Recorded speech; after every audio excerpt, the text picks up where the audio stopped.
Welcome back, everyone, to the Deep Dive. Great to be here. Before we jump in today, we really want to send a huge thank you out to the Siblings of Solidarity of Local 509. Absolutely. They're sponsoring this discussion, and we want to give a special shout-out to the members making things happen in Palmetto, Paris Island, and the Somerville building. Yeah, the S.O.S folks are doing amazing work every single day. Seriously, solidarity. Solidarity.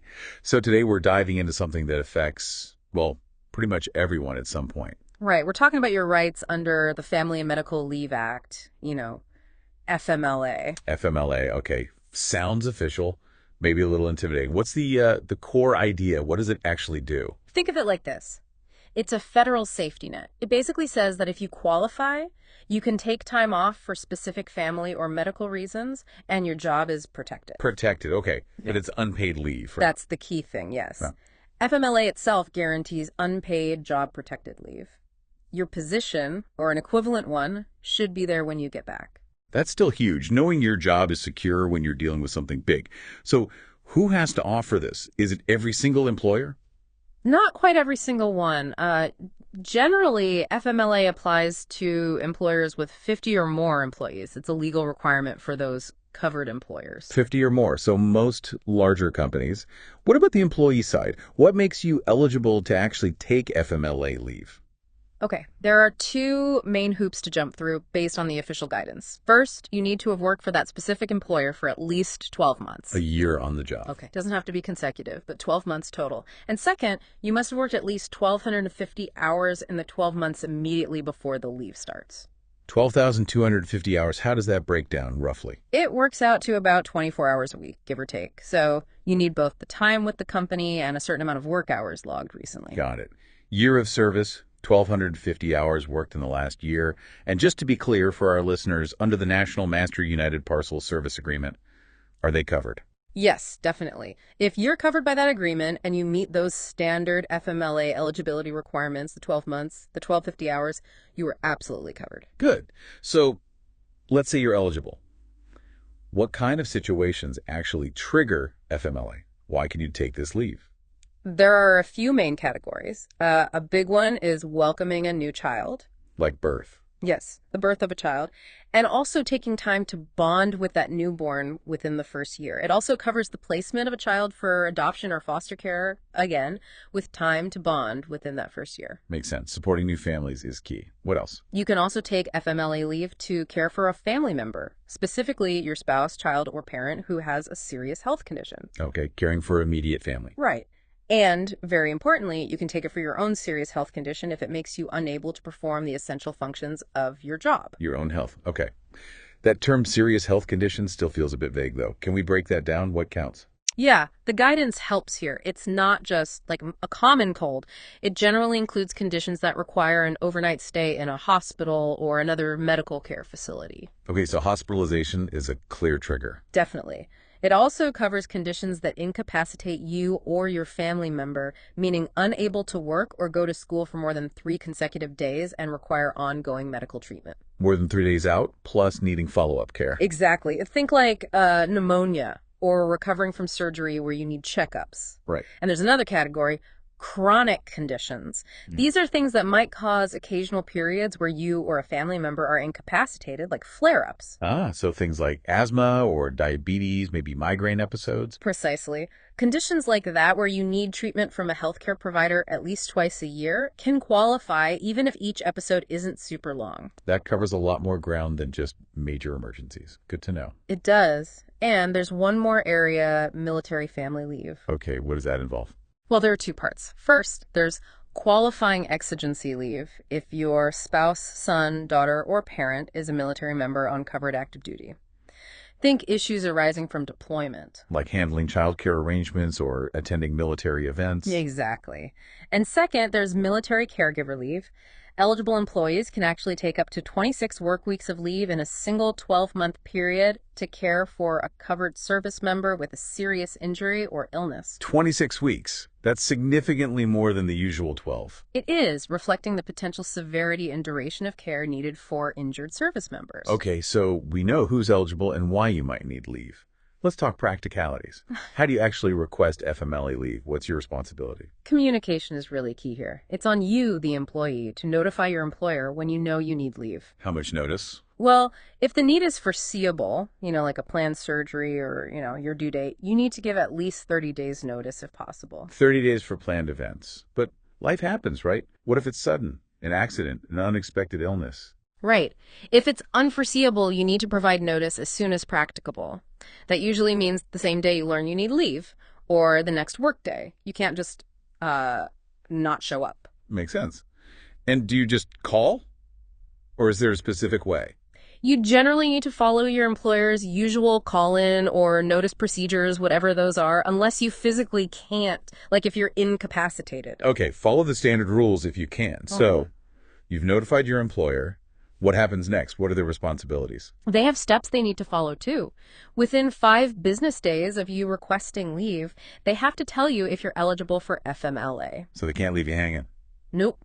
And they also have to provide you with a notice detailing your FMLA rights and responsibilities. Plus, if they require medical certification to support your leave request, they have to ask for it then. Okay, eligibility notice, rights notice, and potentially a request for doctor's paperwork. That's the process. It's your job to inform them, their job to respond promptly with the specifics. Now, we mentioned FMLA is unpaid. That can be tough financially. Are there ways to get income replacement while you're out on FMLA? Yes, potentially. This is where short-term disability, or STD insurance, often comes into play. STD insurance. Is that something everyone has? Not automatically. It's a benefit that some employers choose to offer. However, some states actually mandate employers provide it. Oh, which states? Let's see. California, Hawaii, New Jersey, New York, and Rhode Island all have laws requiring some form of STD coverage, either through state programs or private plans. And Puerto Rico has a similar mandated program, too. So if you're in one of those states, you likely have some STD coverage. Otherwise, you need to check what your specific employer offers. Exactly. FMLA provides the job protection, but STD, if available, could provide some income replacement. They often run concurrently. Good distinction. Now, shifting specifically to our UPS listeners again, does the National Master Agreement mention leaves of absence beyond the standard FMLA stuff? It does. Article 16, for example, talks about leave for union business. Right, you mentioned that earlier. Yeah, it confirms the employer will grant necessary time off without pay, but keeping seniority if the union designates you for official business, like a convention. Requires 48 hours written notice from the union, though. Okay, specific to union duties. Anything else relevant in the contract? Well, Article 35 deals with leaves related to rehabilitation programs, particularly for substance abuse issues. Oh. It outlines processes involving substance abuse professionals, SAP assessments, and return to work testing in those very specific circumstances. Important to know if that situation arises. Definitely good to know where to look in the contract for those specific types of leave. So let's get back to FMLA generally. The big promise is job protection. What does it really mean when you return? It means that when your FMLA leave is over, you generally have the right to be restored to your original job. The exact same job. Ideally, yes. Or if not the exact same job, then an equivalent one. Equivalent. What makes a job equivalent? That's defined pretty clearly. It means equivalent pay, equivalent benefits, and other similar terms and conditions of employment. Basically the same status. So same money, same health insurance access, same kind of responsibilities. Yes. The guidance says your employer must offer identical benefits: health, life, disability insurance, vacation accrual, pension contributions, things like that. That's crucial. And it also means the same general work schedule and being at the same work site, or at least one that's geographically nearby. They can't just stick you on night shift in a location an hour away. Right. It has to be genuinely comparable. Is there ever a time when they don't have to give you your job back? There is one main exception under FMLA itself. If you use up your full FMLA leave entitlement, typically the 12 weeks, and you're still medically unable to return to work, Then what? then the FMLA's job protection guarantee ends. Your employer isn't required by FMLA to hold the job open indefinitely beyond that point. Other laws, like the ADA, might come into play, but the FMLA protection itself expires. Okay, so the 12 weeks, or 26 for a military caregiver, is a significant but finite period of federal job protection. What if you run into problems?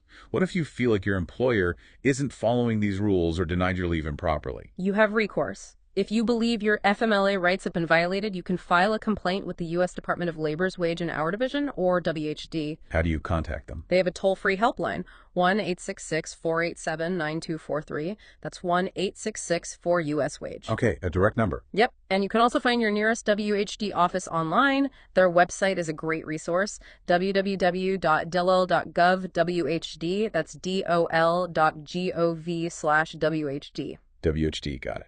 What kind of stuff is on that website? Is it helpful? Oh, absolutely. It's packed with information. You can find general guidance, very detailed spreadsheets on specific FMLA topics, e-tools to help figure things out, required workplace posters, forms you might need, official interpretations of the law, pretty much everything. Sounds like a really valuable resource if you have questions or issues. It really is. The law, regulations, news updates, it's all there.